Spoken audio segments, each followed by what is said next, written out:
Hiya friends, Prepared Suburbanite back at you. You know, with all the bad news that is on the airwaves right now, and none of it is good news at all, I did find an occasion to at least return some goodness to this world that we live in. And about 3 weeks ago, I had a disaster at my mailbox.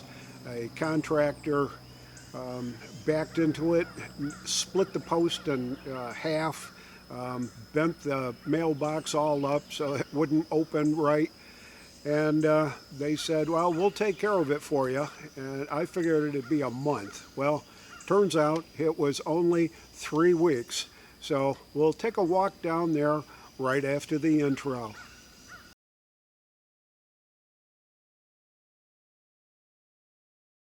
There, so we're going to go take a look at the new mailbox on or about May 2nd.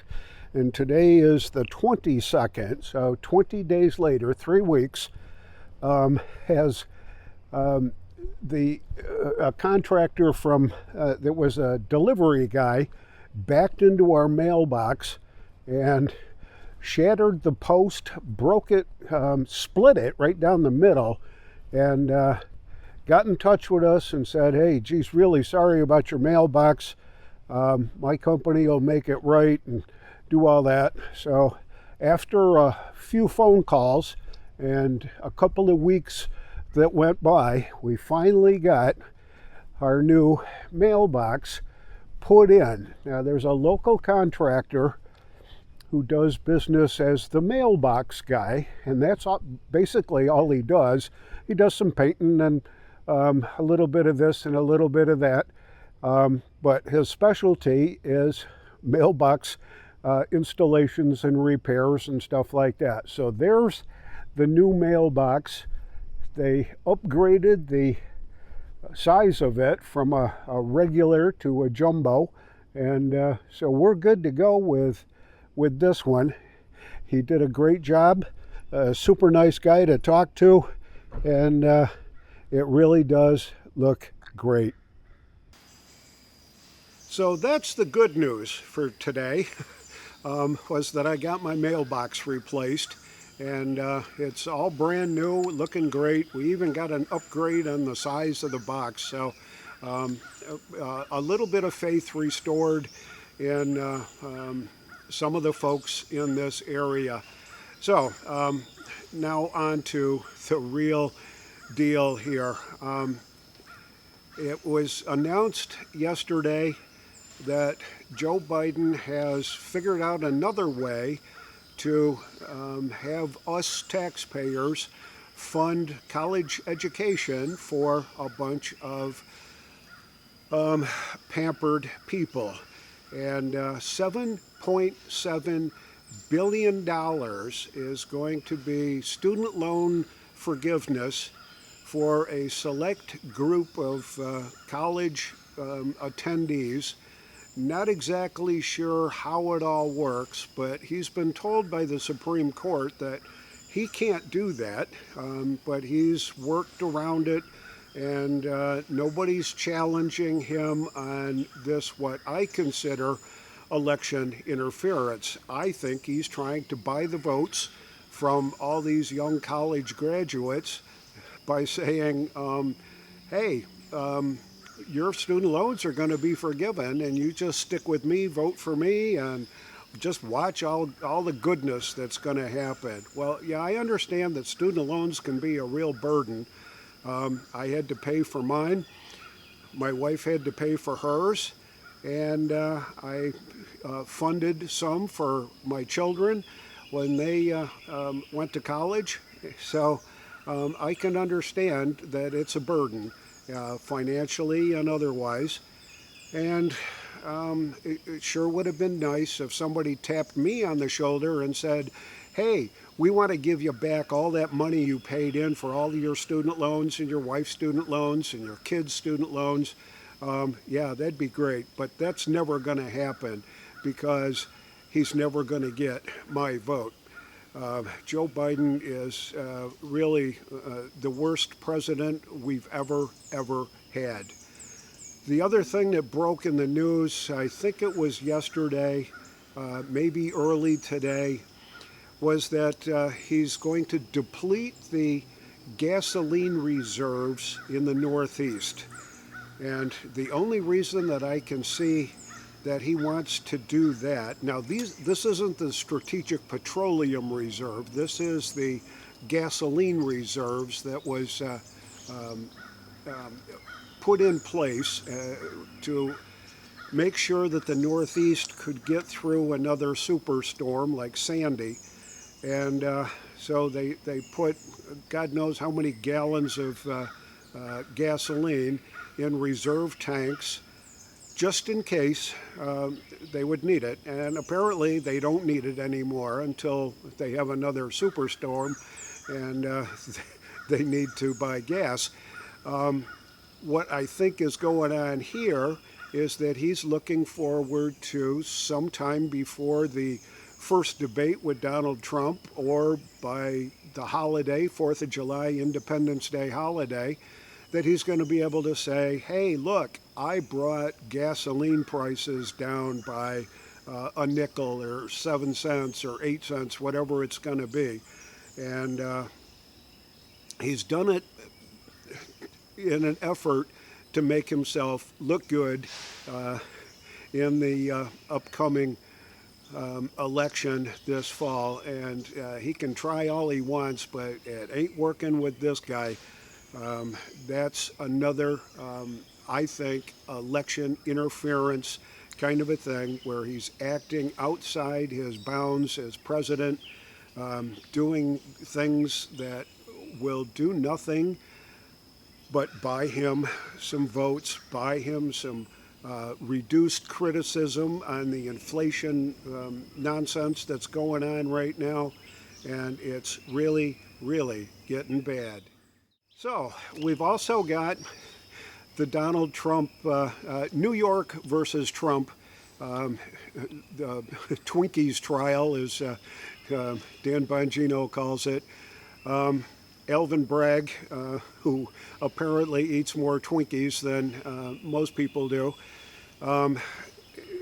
that whole thing is just an absolute farce, and it keeps getting worse every day. Now, they've dismissed the jury for the weekend, which is Memorial Weekend, so Monday is Memorial Day. And they've dismissed the jury, and the prosecution and the defense are working together, I guess, with the judge to try to get clear on the next steps of what's going to happen. But some of the things that have happened during that trial, the defense wanted to bring in a federal elections expert, talking about what's going on in the what the rules are and all that. And the judge said, no, we don't want to confuse the jury with that kind of expert testimony.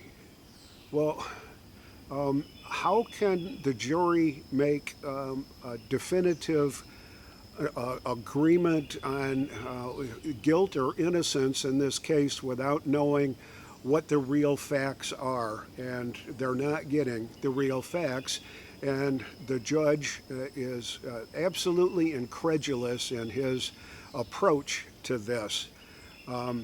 What's going to happen? I wish I was a juror. Well, maybe not, but if I was a juror, I would be highly skeptical of anything that the prosecution is bringing up right now. And I would be hedging all my bets on the fact that some person, or maybe a couple of people, are just going to say not guilty in this jury panel that's active right now.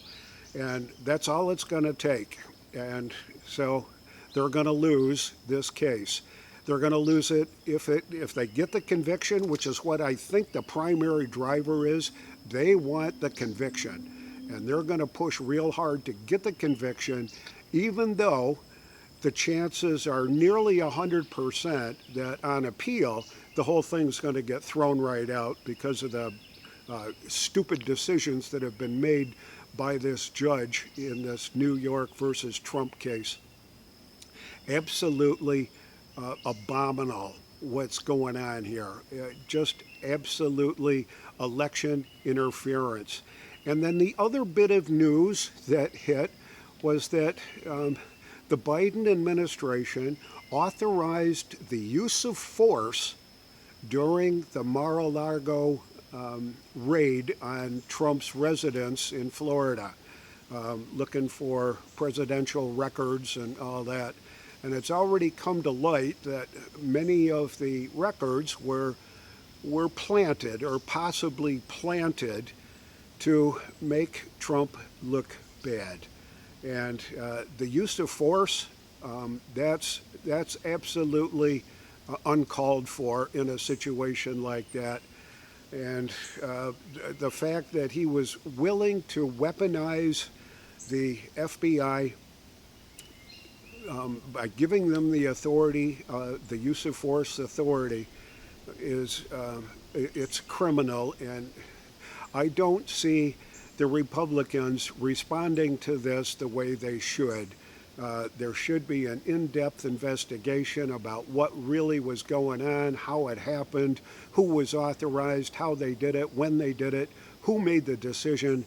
And the whole Biden administration, I think, is absolutely guilty of this kind of harassment. And I am just beside myself trying to figure out why the hell anybody would want to vote for Biden or keep him in office for another 4 years. The guy doesn't know how to get off a stage. He doesn't know what to say. He doesn't know how to say it. He is an absolute goof. And why anybody with a sound mind would actually consider voting for him makes no sense to me. And if you put all these things in one big package, we've got a real threat to our way of life, to our political well-being, to our safety, to our security. When you see the federal government being weaponized against individual people, individual citizens, it's just terrible. So I've got to urge everybody that's watching this to make sure you've got your house in order, that you've got your food stores inventoried, and you've got enough to get you through for weeks, if not months, when the whole thing comes crashing down. Make sure you've got your food in order, your water storage in order, your personal safety, your home defense, everything that you can possibly think of. You have to make some sacrifices to get the job done, and now's the time to get the job done. This is the Prepared Suburbanite reminding you to be prepared always, and I'll see y'all on the next video.